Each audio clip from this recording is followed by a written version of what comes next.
त्यांचं 12वी असताना लग्न झालं होतं आणि लग्न झाल्यावर त्यांचे वडील देखील वारले. पण तरी देखील वडिलांनी खूप मोठा संघर्ष केला आणि योगायोगाने त्याच वर्षी 2 वर्षाचं डीएड आलं होतं कंधारला. आणि माझे आजोबा निकंठराव मंगाळे साहेब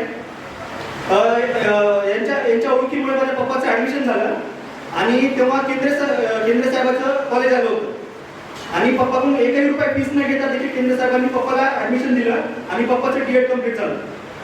त्यानंतर आदरणीय ईश्वरराव साहेबांनी पप्पाला शाळेवर घेतलं आणि त्यांनी खूप आमच्या परिवारासाठी खूप मोठा एक आधारस्तंभ आहे.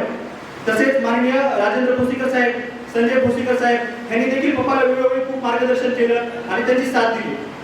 तसेच नेताजी सुभाषचंद्र बोस विद्यालयातले सर्व आदरणीय शिक्षक वृंद यांचा देखील पप्पाला खूप मोठा साथ लागला आणि नेताजी सुभाषचंद्र बोस इथले सर्व शिक्षक वृंद दोन वेगळ्या परिवारासारखे आहेत. आता आमच्या शाळेपासून आमचं घर खूप जवळ आहे, त्याच्यामुळे सर्व शिक्षकांच्या घरात येणं जाणं राहायचं आणि एकदम आम्हाला फॅमिली सारखं वाटायचं सर्व शिक्षक वृंद. त्याच्यात आम्हाला सर्व भावंडांना देखील त्या सर्व शिक्षक वृंदांचे खूप मोठं मार्गदर्शन लाभलेलं आहे.